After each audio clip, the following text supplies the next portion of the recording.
محمد وآل محمد وعجل فرجهم وعلى آله الطيبين الطاهرين المعصومين واللعن الدائم على أعدائهم أجمعين من الآن إلى قيام يوم الدين. أما بعد، فقد قال الله تبارك وتعالى في قرآنه المجيد وهو أصدق الصادقين وقوله الحق. اعوذ باللہ من الشیطان الرجیم، بسم اللہ الرحمن الرحیم، یا ایہا الذین آمنوا اتقوا اللہ وکونوا مع الصادقین. ایک صلوات بھیجتے محمد وآل محمد پر. اللہم صلی علی محمد وآل محمد وعجل فرجہم. یہ ایام امام علی علیہ السلام سے متعلق ہے اور ہم چاہتے ہیں کہ آج کی اس مجلس میں امام علی علیہ السلام سے ہم اپنے آپ کو آشنا کروائے، یعنی ہم جانیں کہ امام علی علیہ السلام کی وہ کیا خوبیاں تھی اور امام علی علیہ السلام کی چاہنے والوں کی کیا خوبیاں ہونی چاہیے. کیونکہ ہم یہ کہتے ہیں کہ ہم امام علی علیہ السلام کے چاہنے والے ہیں اور ہم امام علی علیہ السلام کے شیعہ ہیں، تو ہمارے لیے ضروری ہے کہ ہم یہ جانیں کہ امام علیہ السلام نے کس طرح سے زندگی گزارے ہے اور انہوں نے کس طرح سے یعنی ہم سے کیا چاہا ہے. یہ دونوں چیزوں کو ہمیں پتہ رہنا چاہیے.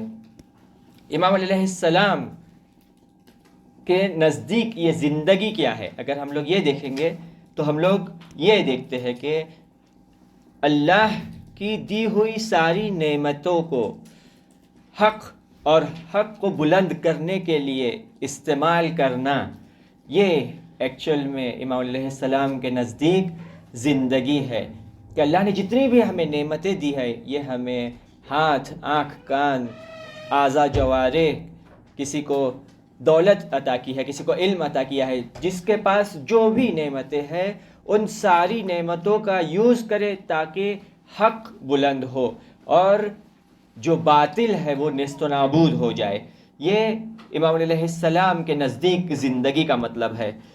امام علیہ السلام انسان کامل ہے اور مجسمہ ہے. کس بات کا؟ پورے قرآن مجید کا.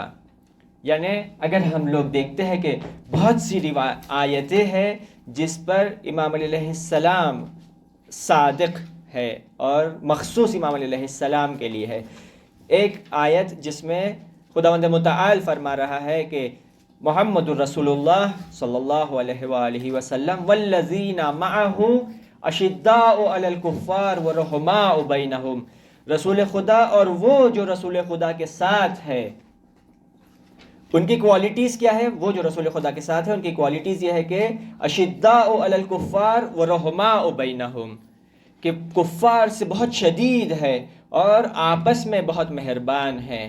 ہم لوگ بھی یہ کوالٹی کو اپنے نفس میں لے کر آئے، اپنے وجود میں اس کوالٹی کو لے کر آئے کہ ہم آپس میں بہت مہربان رہے اور جو کفار ہے اور جو دین کے اگینسٹ ہوتے ہیں ان سے ہم شدید رہے. یہی کوالٹی تھی جو امام علیہ السلام کے اندر پائی جاتی تھی. اسی لیے ہم لوگ دیکھتے ہیں کہ جب بھی دین پر مشکل پڑتی ہے تو سب سے پہلے جو آمادہ ہوتے ہیں اصحاب میں سے وہ امام علیہ السلام ہے.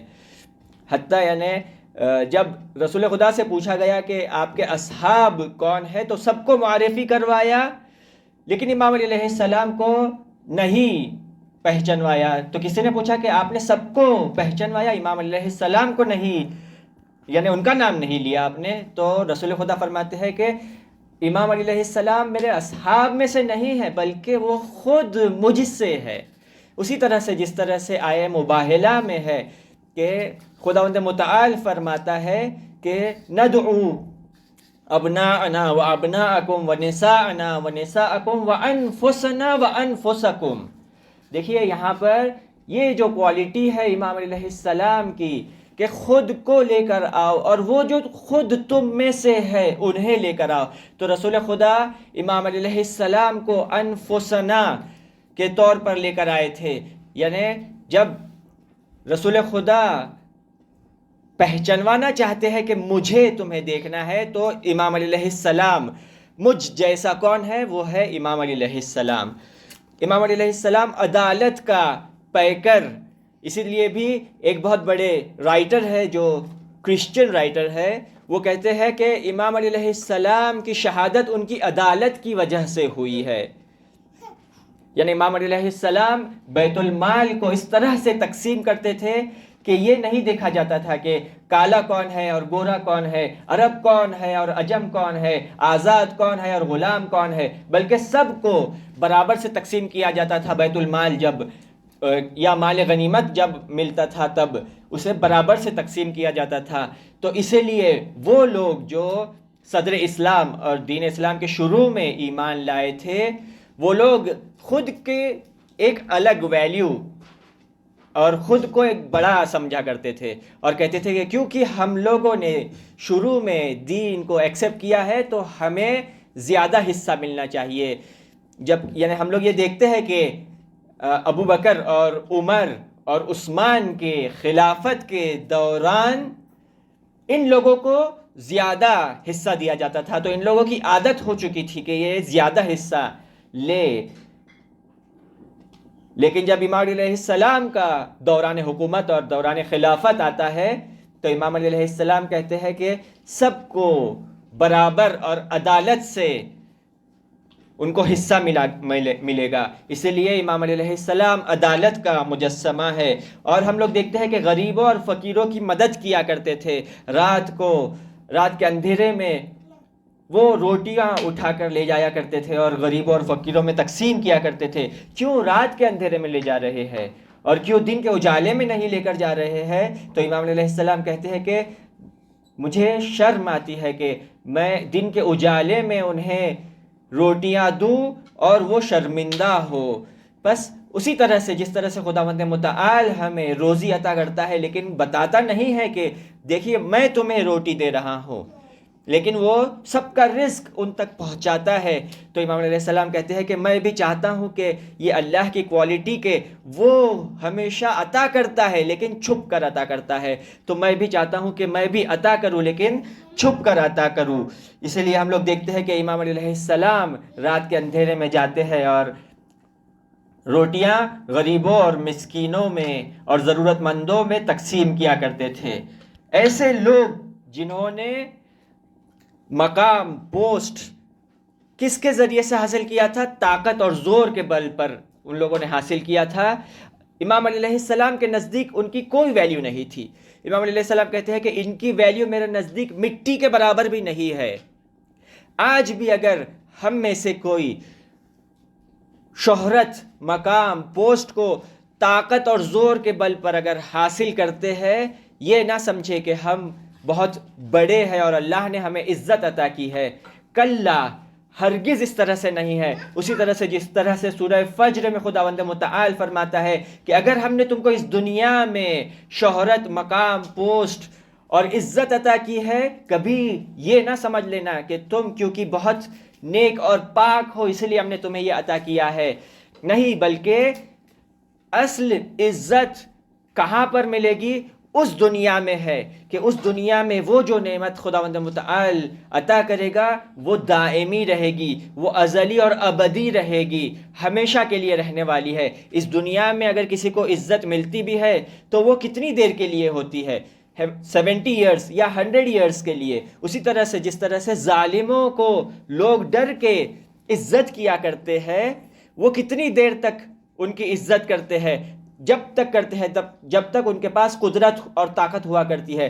مگر وہ جنہوں نے اپنی عزت کو اللہ کی بندگی میں حاصل کیا ہے اور وہ جنہوں نے صحیح راستے پر چلتے ہوئے عزت کو حاصل کیا ہے، یہ عزت کبھی ختم ہونے والی نہیں ہے۔ اسی لیے ہم لوگ دیکھتے ہیں کہ قارون اور فرعون اور شداد اور حامان اور ان جیسے بڑے بڑے ملینئرز اور بلینئرز اس تاریخ میں گزرے ہیں، لیکن انہیں کوئی بھی عزت سے ان کا نام نہیں لیتا ہے۔ کیوں اس طرح سے ہے؟ اسی لیے کہ انہوں نے اللہ کی بندگی نہیں کی، وہ جنہوں نے اللہ کی بندگی کی ہے اس کا نام ہمیشہ باقی رہنے والا ہے. وہ جو اللہ سے منسلک ہو جاتا ہے، وہ جو اللہ سے مل جاتا ہے، جس طرح سے اللہ ہمیشہ کے لیے ہے ان کا نام بھی ہمیشہ کے لیے رہنے والا ہے. اسی لیے ہم لوگ دیکھتے ہیں کہ معصومین علیہم السلام پوری طرح سے اللہ سے مل چکے تھے، اسی لیے ان کا نام تا قیامت باقی رہے گا. اور ہر وہ شخص اور ہر وہ اولیاء خدا جو اللہ سے مل جاتا ہے ان کا نام ہمیشہ باقی رہے گا. تو پس اگر ہم چاہتے ہیں کہ ہمارا نام ہمیشہ کے لیے باقی رہے تو ہمیں بھی چاہیے کہ ہم اللہ کی بندگی کریں، ہم اہل بیت اطہار کی پیروی کریں، ہم اہل بیت اطہار کے نقش قدم پر چلیں. یہ کچھ دن جو امام علیہ السلام سے متعلق ہے، اس میں ہم جانیں کہ امام علیہ السلام نے کس طرح سے زندگی کی تھی اور وہ ہم سے کیا چاہتے تھے. ہم اسی طرح سے بنیں، ہم اسی طرح سے اور ان کے نقش قدم پر اپنے قدموں کو رکھیں تاکہ ہمارا نام بھی ہمیشہ کے لیے باقی رہے. اور یہ نہیں کہ اس لیے کاموں کو انجام نہ دے کہ ہمارا نام باقی رہے، بلکہ اس لیے اعمال کو انجام دے تاکہ اللہ ہم سے راضی رہے، تاکہ وہ جس نے ہمیں خلق کیا ہے اور وہ جو ہم سے جو چیزوں کو چاہتا ہے اسے ہم پورا کریں. یہ دیکھیں کہ ہماری رسپانسبلٹی کیا ہے، یہ دیکھیں کہ آج ہمارا وظیفہ کیا ہے، اور جو وظیفہ ہے اور جو رسپانسبلٹی ہے اسے پورا کرے. میدان میں آنا ہے، میدان میں آئے، آواز کو بلند کرنا ہے، آواز کو بلند کرے. سوشل میڈیا پر الگ الگ طرح سے آواز کو بلند کرنا ہے ظلم کے اگینسٹ میں، سوشل میڈیا پر آ کر، ٹویٹر پر آ کر اپنی آوازوں کو بلند کرے. اور اگر دین کو اور اسلام کو ضرورت ہو ایڈوکیٹس کی اور وکیلوں کی، تو لازم اور ضروری ہے کہ ہم اپنے بچوں کو وکیل بنائیں، لازم اور ضروری ہے کہ ہم اپنے بچوں کو انجینئرز بنائیں، لازم اور ضروری ہے کہ ہم اپنے بچوں کو ڈاکٹرز بنائیں. اور یہ سوچ کر نہ بنائیں کہ اس میں پیسے زیادہ ہے، بلکہ یہ سوچ کر ہم الگ الگ برانچز میں اپنے بچوں کو آگے بڑھائیں تاکہ دین اسلام کا نام بلند ہو.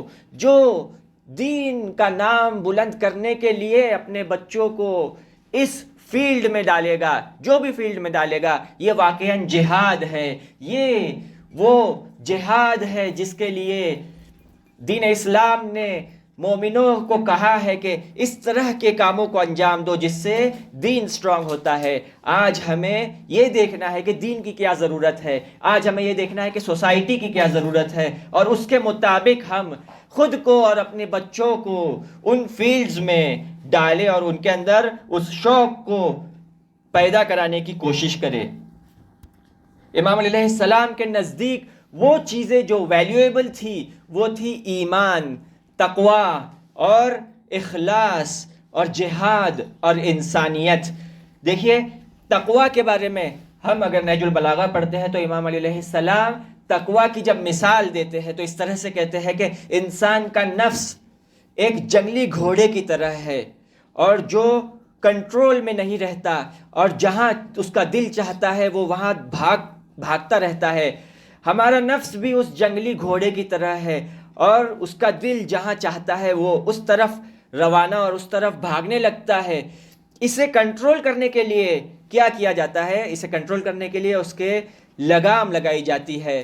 تو یہ لگام کیا ہے؟ یہ لگام کچھ اور نہیں بلکہ یہی تقوی ہے کہ تقوی کے ذریعے سے انسان اپنے نفس کو کنٹرول کرتا ہے. اسی طرح سے جس طرح سے یہ جنگلی گھوڑا اگر اسے لگام نہ لگائی جائے اور اسے کنٹرول نہ کیا جائے تو یہ اس انسان کو جو اس گھوڑے پر سوار ہے اسے لے جا کر کھائی میں ڈھکیل دیتا ہے. اسی طرح سے یہ نفس جو جنگلی ہوا کرتا ہے اور ہوائے نفس کے پیچھے انسان بھاگتا رہتا ہے، اور اسے اگر لگام تقوی کی لگام نہ لگائی جائے تو یہ بھاگتا ہے اس طرح سے جس طرح سے وہ جنگلی گھوڑا بھاگتا ہے، اور جس طرح سے وہ جنگلی گھوڑا کھائی میں گرا دیتا ہے یہ نفس بھی انسان کو جہنم کی کھائی میں گرا دیتا ہے. پس انسان اگر چاہتا ہے کہ وہ جنت کی طرف آگے بڑھے، وہ قرب اللہ اور وہ مقصد جس کے لیے انسان خلق ہوا ہے اس کے طرف آگے بڑھے، تو اسے چاہیے کہ وہ تقوی اختیار کرے. اسی طرح سے جس طرح سے امام علیہ السلام نے جب وصیت کی تو سب سے پہلا جملہ امام حسن اور امام حسین سے کہا کہ میرے بچوں تقوی الہی اختیار کرو، تو ہمیں بھی چاہیے کہ ہم تقوی اختیار کریں۔ اسی طرح سے اخلاص کے لیے ایک حدیث ہے جو بی بی فاطمہ زہرا سلام اللہ علیہا فرماتی ہے۔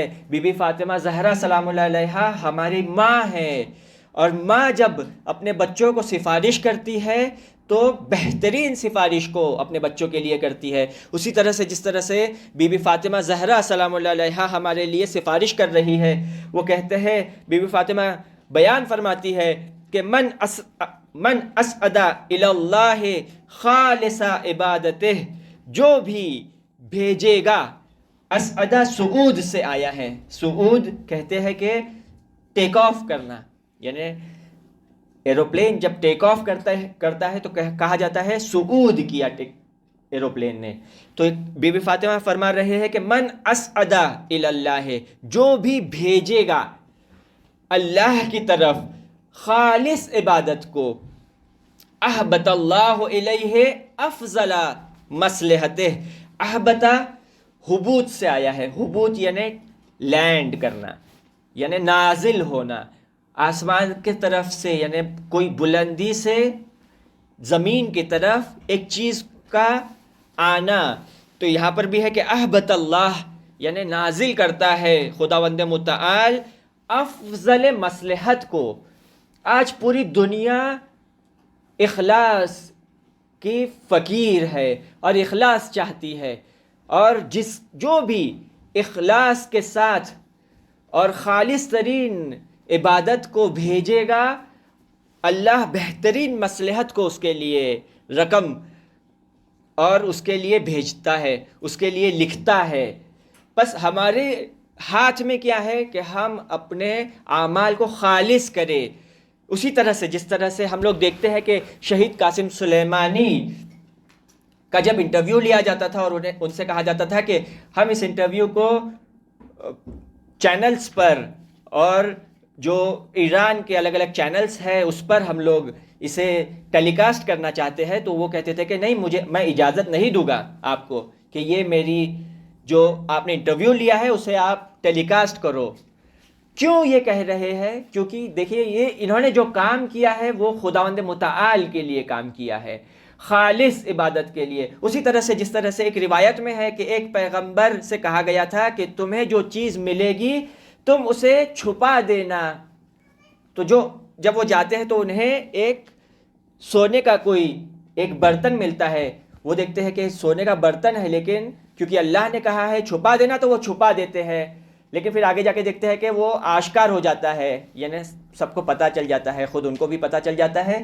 اس سے کیا پتہ چلتا ہے کہ وہ عبادتیں جو اللہ نے ہم سے چاہی ہے اور ہم اسے صرف اور صرف اللہ کے لیے انجام دے، چھپ کر انجام دیں گے تو اللہ اسے آشکار کرے گا۔ ہمارے دل میں یہ نہ رہے کہ میں یہ عبادت کر رہا ہوں تاکہ لوگ مجھے پہچانیں، لوگوں کو بھی پتہ چلے کہ میں نے فلان عبادت کو انجام دیا ہے، میں نے یہاں پر اتنے پیسے دیے ہیں، میں نے یہاں پر اتنا ڈونیشن دیا ہے، میں نے فلان جگہ پر بھی ان لوگوں کی مدد کی، میں نے ان کا یہ کام پھنس گیا تھا تو میں نے یہ کام کو بھی ان کے سالو کرایا۔ الگ الگ چینلز پر جاتے ہیں، سوشل میڈیا پر جاتے ہیں، اپنے بڑے بڑے کاموں کو بتاتے ہیں۔ یہ بتا دینا اس اخلاص کو ختم کر دیتا ہے، یہ ریاکاری ہے۔ بس بی بی فاطمہ کہہ رہے ہیں ہم سے کہ اگر چاہتے ہو کہ اللہ ہمارے لیے بہترین مصلحت کو نازل کرے تو لازم یہ ہے کہ ہم اس کی خالصانہ عبادت کریں۔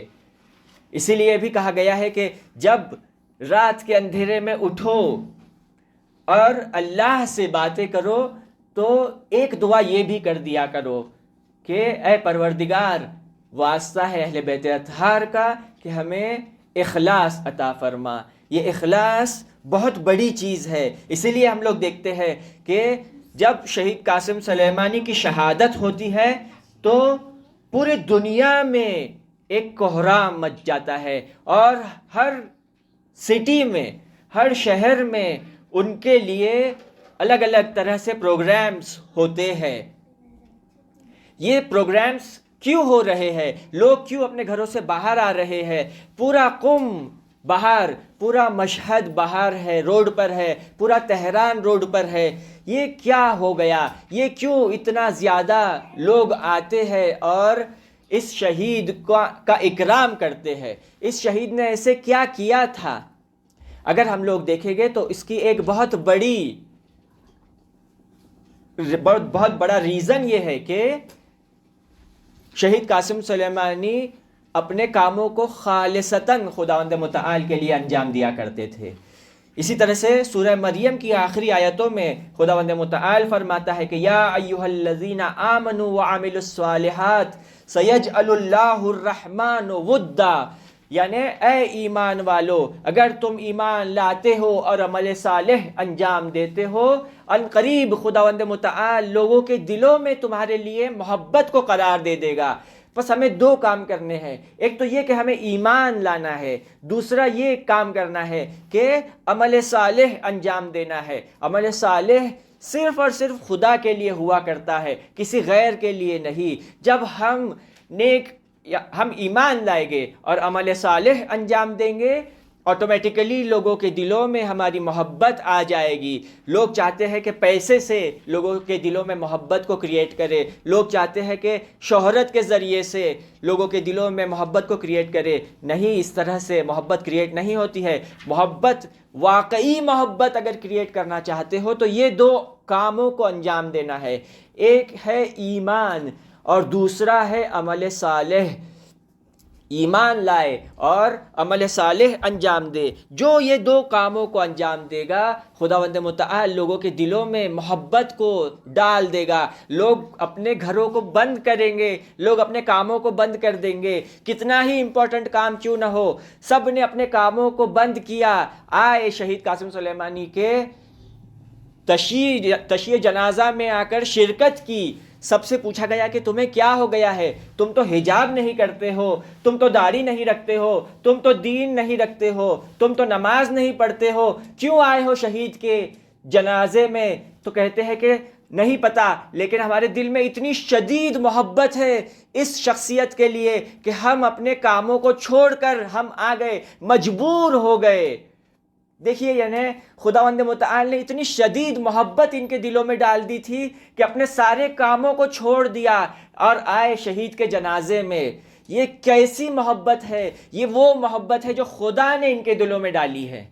اور اگر ہم چاہتے ہیں کہ ایسی محبت لوگوں کے دلوں میں راسخ ہو اور چلے جائے تو ہمارے لیے ضروری ہے کہ ہم خالص اور اخلاص کے ساتھ عمل کو انجام دے۔ ایک صلوات بھیج دے محمد و آل محمد پر، اللہم صلی علی محمد و آل محمد وعجل فرجہم۔ اور جب ایمان کے بارے میں کہا گیا تو امام علیہ السلام فرماتے ہیں کہ ایمان ایک معرفت ہے جو دل میں جاگتا ہے، یعنی دل سے معرفت حاصل کرنا اور اس کی وجہ سے پھر اس سے محبت ہونا اور ایمان کی روشنی دل میں آنا۔ اسی طرح سے اقرار ہے زبان سے، یعنی دوسرا مرحلہ ایمان کا یہ ہے کہ ہم اقرار کرے زبان سے، یعنی زبان سے کہے کہ لا الہ الا اللہ محمد رسول اللہ علی ولی اللہ۔ اسی طرح سے ہے کہ عمل انجام دے باڈی کے ڈیفرنٹ پارٹس سے، اعضاء و جوارح سے، نماز پڑھے، روزہ رکھے، خمس ادا کرے، جہاد کرے اللہ کی راہ میں۔ یاد رہے کہ جہاد کا مطلب یہ نہیں ہے کہ ہم ہمیشہ جائے فرنٹ پر اور جا کر دشمنوں سے لڑے، نہیں، بلکہ بہت بار جہاد یہ ہے کہ دیکھیں کہ سوسائٹی میں کس چیز کی ضرورت ہے اور اس کے مطابق ہم اپنے آپ کو، اپنے نفس کو، اپنے وجود کو دین کے لیے لگا دے، اس نیڈ کو فلفل کرے۔ جیسے آج اگر سوسائٹی میں ایڈوکیٹس کی ضرورت ہے تو ہم اپنے بچوں کو ایڈوکیٹس بنائیں، اگر آج سوسائٹی میں ڈاکٹرز کی ضرورت ہے تو ہم اپنے بچوں کو ڈاکٹرز بنائیں، آج اگر سوسائٹی میں گائنیکولوجسٹ کی ضرورت ہے تو ہم اپنے بچیوں کو گائنیکولوجسٹ بنائیں۔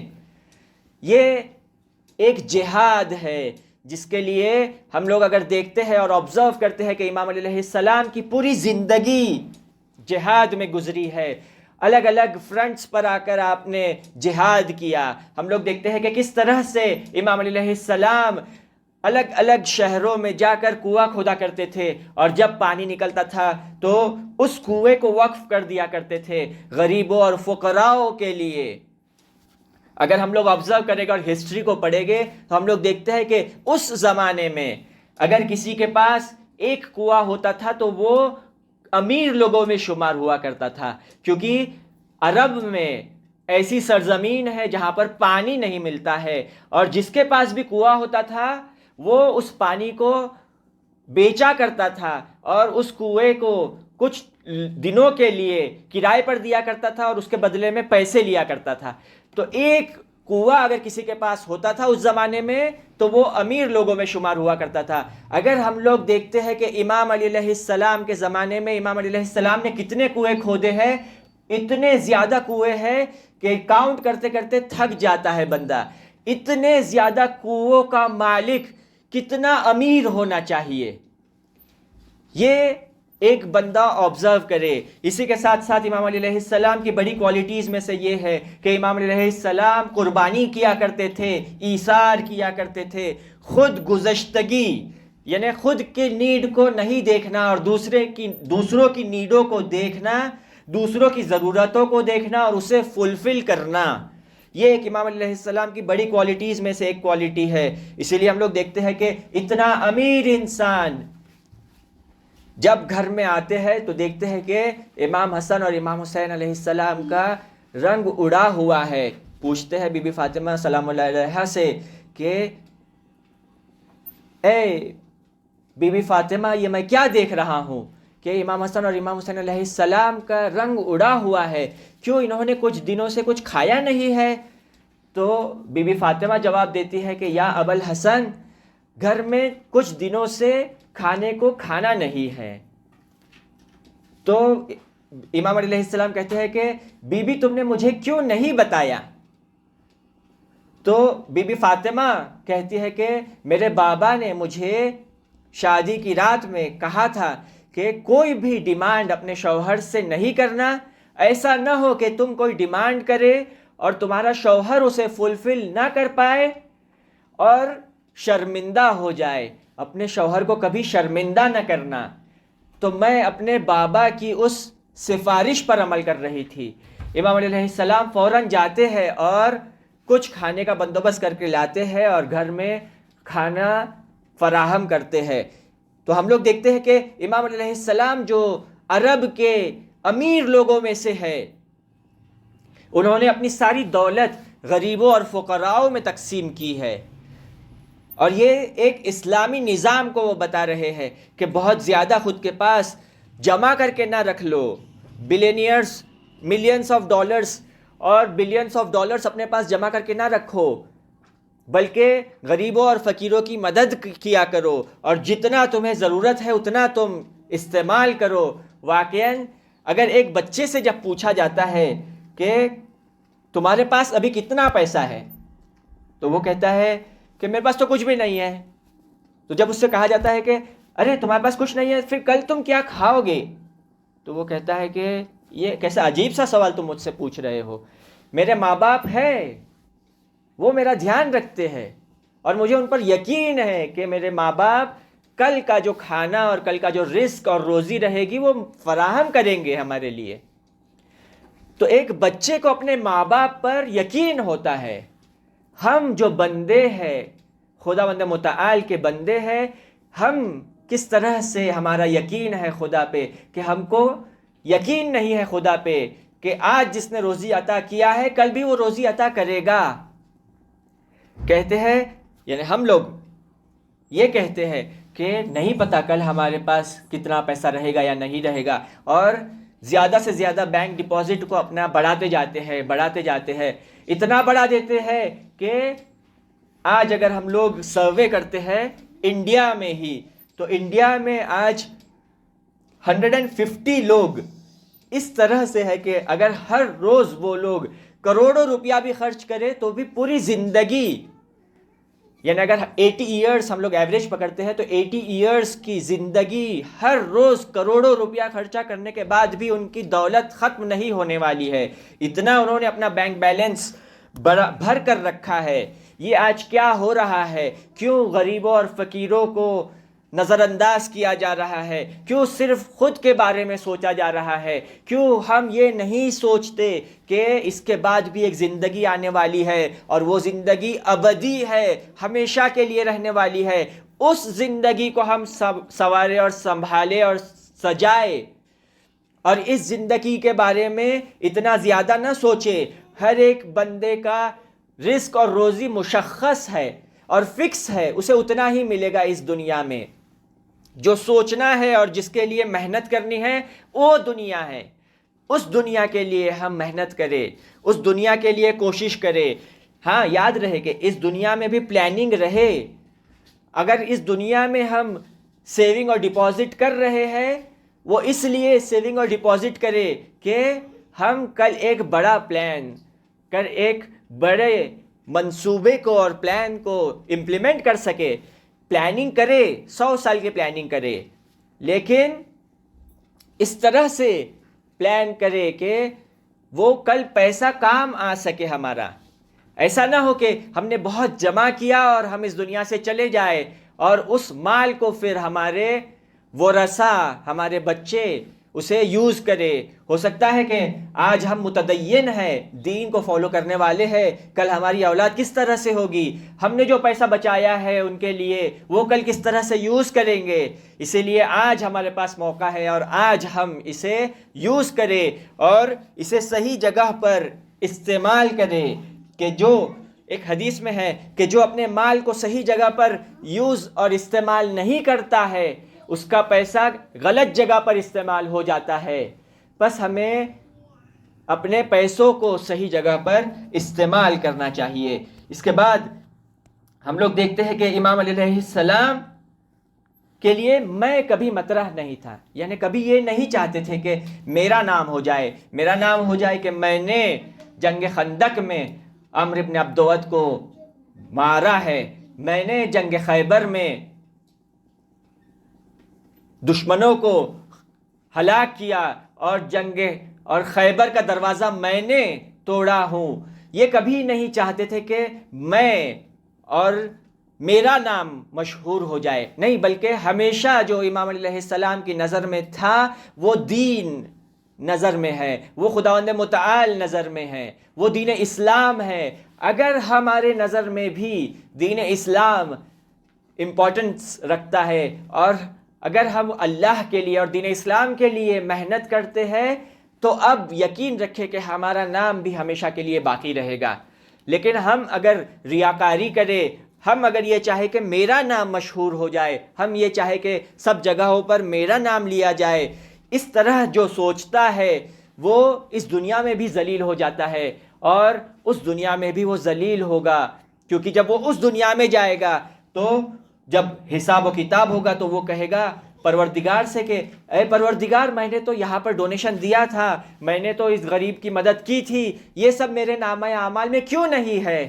تو آواز آئے گی کہ یہ تم نے دکھانے کے لیے کیا تھا، یہ تم نے اپنا نام بڑا کرنے کے لیے کیا تھا. کیونکہ تم نے اپنا نام بڑا کرنے کے لیے کیا تھا تو جاؤ ان سے طلب کرو جن کے سامنے تم اپنا نام بڑا کرنا چاہتے تھے. میں خداوند متعال کہے گا کہ میں بہترین شریک اور پارٹنر ہوں، جو جس کو تم نے میرے ساتھ شریک کیا ہے سارا میں نے حصہ اسے دے دیا، اب تم جاؤ اور اسی سے طلب کرو.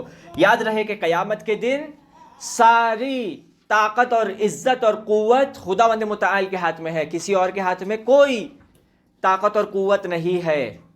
بس کسی اور سے ہم کوئی فائدہ حاصل نہیں کر پائیں گے. اگر آخرت میں ہمیں فائدہ چاہیے تو وہ ہم خداوند متعال سے حاصل کر سکتے ہیں. بس لازم اور ضروری یہ ہے کہ ہم اس دنیا میں ہر کام کو اللہ کے لیے انجام دیں، اسی طرح سے جس طرح سے وہ حدیث جو بی بی فاطمہ زہرا سلام اللہ علیہا سے تھی کہ اپنے عبادتوں کو خالص کرے اللہ کے لیے، اللہ بہترین مصلحت کو ہمارے لیے لکھے گا.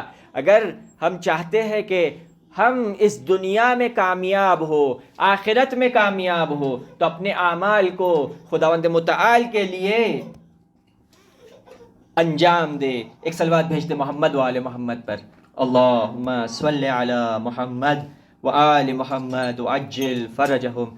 اسی کے ساتھ ساتھ ہم لوگ دیکھتے ہیں کہ جب امام علی علیہ السلام کو ظاہری خلافت ملتی ہے تو بہت سے لوگ آتے ہیں اور امام علی علیہ السلام کے ہاتھوں پر بیعت کرتے ہیں۔ اب یہاں پر ہمیں یہ دیکھنا ہے کہ میں کہیں یہ شخص تو نہیں ہوں، تو تھوڑا سا آبزرو کرے اور دھیان سے ان کچھ لمحات کو غور سے سنیں کہ کچھ لوگ آتے ہیں اور امام علی علیہ السلام کے ہاتھوں پر بیعت کرتے ہیں، جیسے طلحہ اور زبیر اور شاعر نجاشی۔ اسی طرح سے امام علیہ السلام کے خاندان والے کچھ لوگ آتے ہیں، امام علیہ السلام کے ہاتھوں پر بیعت کرتے ہیں۔ جیسے ہی امام علیہ السلام کے ہاتھ میں حکومت اور طاقت آتی ہے، طلحہ اور زبیر آ جاتے ہیں، آ کر کہتے ہیں کہ یا علی ہمیں بصرہ کی حکومت چاہیے۔ امام علیہ السلام کہتے ہیں کہ نہیں، میں نے بصرہ کے لیے کسی اور کو مشخص کیا ہے، ابھی میں مصلحت نہیں جانتا کہ تم وہاں کی حکومت کو اپنے ہاتھ میں لو۔ تو ہم لوگ دیکھتے ہیں کہ یہی طلحہ اور زبیر امام علیہ السلام کے اگینسٹ کھڑے ہو جاتے ہیں۔ ہم بھی اپنے نفس کو چیک کریں، ہم بھی اپنے آپ کو دیکھیں کہ ہم آج کہاں پر کھڑے ہیں۔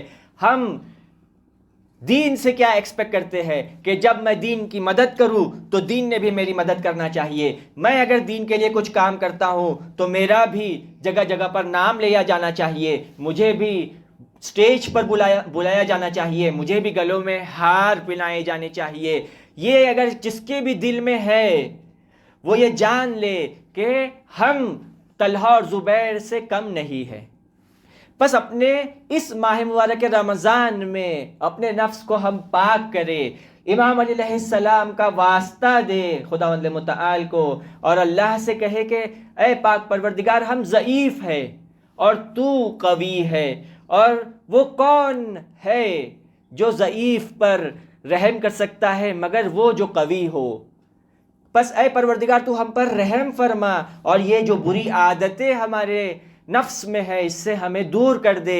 یہ راتیں بہت عظیم راتیں ہیں، یہ ماہ رمضان کی راتیں جس کے لیے کہا گیا ہے کہ ہر لمحہ اس رات کا، ہر سیکنڈ اور ہر لمحہ اتنا عظیم اور اتنی زیادہ نعمتیں اللہ کی طرف سے برستی ہے کہ ہم تصور نہیں کر سکتے۔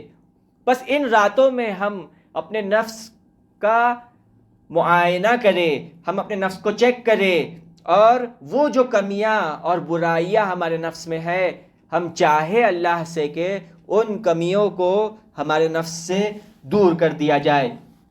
ہاں عزیزو، یہی وہ شب ہے جو بہت بڑی شب ہے، اور ہاں 19، 20 اور 21 یہ 3 شب وہ شب ہے جس میں ہمارا امام اور ہمارا باپ ہم سے جدا ہونا چاہتا ہے۔ ہاں عزیزو، یہی وہ راتیں ہیں کہ جس میں ہم دیکھتے ہیں کہ امام علی علیہ السلام 19ویں رمضان کو بار بار آتے ہیں اور آسمان کی طرف دیکھتے ہیں اور کہتے ہیں کہ ہاں یہی وہ رات ہے، یہی وہ رات ہے جس کا وعدہ کیا گیا تھا۔ اسی طرح سے جس طرح سے خطبہ شعبانیہ کے بعد رسول خدا جب امام علیہ السلام کو دیکھتے ہیں تو رونے لگتے ہیں، تو امام علیہ السلام سوال کرتے ہیں کہ یا رسول خدا آپ کیوں رو رہے ہو؟ تو رسول خدا فرماتے ہیں کہ میں دیکھ رہا ہوں کہ یہی ماہ مبارک رمضان کی راتیں ہوگی کہ جس میں ایک شقی انسان آئے گا اور تمہارے سر پر ایسا وار کرے گا کہ جس کی وجہ سے تمہاری صورت اور تمہاری داڑھی خون سے رنگین ہو جائے گی۔ امام علیہ السلام پوچھتے ہیں کہ یا رسول خدا کیا اس دن میرا دین سلامت رہے گا یا نہیں رہے گا؟ تو رسول خدا کہتے ہیں کہ ہاں علی، اس دن تمہارا دین سلامت رہے گا۔ تو امام علیہ السلام کہتے ہیں کہ یا رسول خدا پس یہ رونے کا مقام نہیں، یہ شکر کا مقام ہے، اور میں یہ چاہتا ہوں کہ میں شہید ہوں۔ اسی لیے بھی ہم دیکھتے ہیں کہ الگ الگ جنگوں میں جب امام علیہ السلام جاتے تھے اور جب جنگ جیت کر واپس آتے تھے تو آ کر بہت رویا کرتے تھے کہ اے اللہ، کیوں مجھے تو نے اپنے پاس نہیں بلا لیا، کیوں مجھے شہادت نصیب نہیں ہوئی۔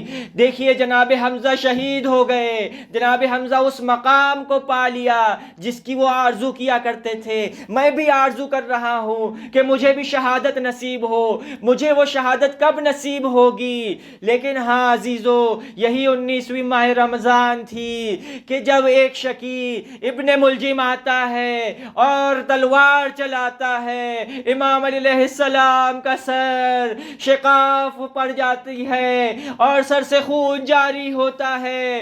امام علیہ السلام جیسے ہی تلوار لگتی ہے ایک آواز بلند کرتے ہیں، بسم اللہ و باللہ و فی سبیل اللہ فزت و رب الکعبہ، کعبے کو خدا کی قسم میں کامیاب ہو گیا۔ لیکن ہاں عزیزو، امام علیہ السلام نے ذرہ برابر بھی درد کا اظہار نہیں کیا اور وہیں پر بیٹھ گئے۔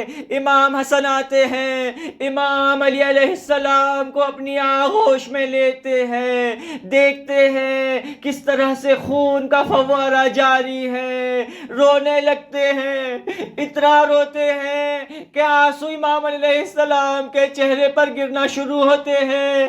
امام علی علیہ السلام کہتے ہیں، بیٹا کیوں رو رہے ہو؟ رو نہیں، یہ تو حادثے ہیں اور یہ گزرنے والے ہیں۔ دیکھو اسی لمحہ سامنے رسول خدا کھڑے ہیں، بی بی فاطمہ کھڑے ہیں، ملائکہ کھڑے ہیں، سب مجھ پر سلام بھیج رہے ہیں۔ ہاں عزیزو، یہی لمحات گزرتے گئے۔ امام حسین علیہ السلام نے جب بابا کی یہ حالت دیکھی، امام حسین علیہ السلام رونے لگے۔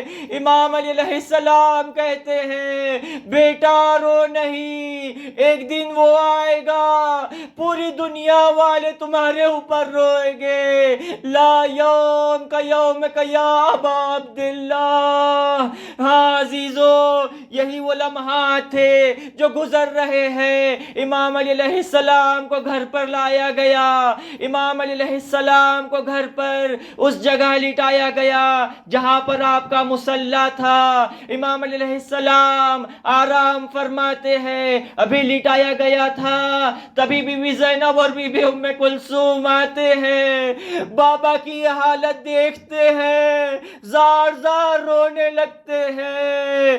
ہاں یہ وہ لمحہ تھا کہ امام علیہ السلام جب دیکھتے ہیں کہ بی بی زینب اور ام کلثوم رو رہے ہیں تو پہلے جب امام حسن علیہ السلام رو رہے تھے آپ نے تسلی دی، امام حسین رو رہے تھے آپ نے تسلی دی، لیکن جب بی بی زینب اور ام کلثوم کو روتا دیکھ رہے تھے امام علیہ السلام بھی ساتھ ساتھ رونے لگے۔ ہاں عزیزو، ایک باپ اپنے بیٹیوں کی آنسوؤں کو نہیں دیکھ سکتا، لیکن ہاں عزیزو، ہائے کربلا کتنا سخت مراحل کہ جب باپ اپنے بچیوں کو دیکھ رہا ہے، امام حسین بی بی سکینہ کو دیکھ رہے ہیں، پیاس سے تڑپ رہے ہیں بچے اور بچیاں، کہہ رہے ہیں العطش، ہمارا گلا سوکھ گیا، ہاں ہمیں تو اب پیاس کہنے کی بھی طاقت نہیں ہے۔ بچے اس بیابان میں اور گرم زمین پر کس طرح تڑپ رہے تھے، وہ لمحات امام حسین علیہ السلام نے کس طرح سے گزارے۔ عزیزو بہت سخت تھا امام حسین کے لیے۔ ہم دیکھتے ہیں کہ امام علی علیہ السلام بھی رونے لگے۔ عزیزو بعد میں طبیب آتا ہے، آ کر معائنہ کرتا ہے، کہتا ہے زہر بہت قاری ہے اور پورے بدن میں اس کا اثر ہو گیا ہے، ہاں اگر کوئی چیز شفا دے سکتی ہے تو وہ دودھ ہے، امام علی علیہ السلام کو دودھ پلایا جائے۔ کوفے کے سارے بچے ہاتھ میں دودھ کہ پیالے لے کر آتے ہیں. ہاں عزیزو، کربلا کتنا سخت مرحلہ تھا کہ امام حسین کہتے ہیں میں بہت پیاسا ہوں، لیکن کوئی پانی نہیں دیتا، کسی نے پانی نہیں دیا. یہاں تک کہ جب ذوالجنا واپس لوٹتا ہے کربلا کے میدان سے تو بی بی سکینہ پوچھتی ہے اے میرے بابا کے گھوڑے، مجھے بتا دے جب بابا کو شہید کیا تب انہیں پانی دیا تھا یا انہیں پیاسا ہی شہید کر دیا. لعنت اللہ علی القوم الظالمین وسیعلم الذین ظلموا ای منقلب ینقلبون. بار الہ واسطہ ہے محمد و آل محمد کا اور امام علی علیہ السلام کے واسطے سے پاک پروردگار ہمیں بھی ایمان، تقوی اور اخلاص عطا فرما. اے پاک پروردگار واسطہ ہے بی بی فاطمہ زہرا سلام اللہ علیہا کا ان عظیم شبوں میں اور اس ماہ رمضان کی جو بچی ہوئی راتیں ہیں ان میں ہمیں اخلاص اور ہمیں اپنے نفس کو پاک کرنے کی توفیق عطا فرما. اے پاک پروردگار واسطہ اہل بیت اطہار کا ہمارا دامن اہل بیت اطہار سے کبھی جدا نہ ہونے دینا. اے پاک پروردگار واسطہ اہل بیت اطہار کا دنیا میں اور آخرت میں ہمیں اہل بیت اطہار کے ساتھ محشور فرمانا. اے پاک پروردگار واسطہ اہل بیت اطہار کا جہاں جہاں بھی ظالمین ہیں انہیں جلد از جلد ان کی اصلاح اگر ہو سکتی ہے تو ان کی اصلاح فرما، وہ اگر اصلاح نہیں ہو سکتی تو انہیں نیست و نابود فرما. اے پاک پروردگار واسطہ اہل بیت اطہار کا پرچم اسلام کو سر بلند فرما، پرچم کفر و نفاق کو سرنگو فرما. وصلی اللہ علی محمد و آلہ الطاہرین. ایک مرتبہ سورہ حمد اور 3 مرتبہ سورہ توحید کی تلاوت فرما کر کل مومنین والمومنات مخصوصاً شہداء اسلام اور علماء اسلام آیت اللہ مصباح یزدی اور آیت اللہ شہید مطہری کے روح کو ایصال کرتے ہیں.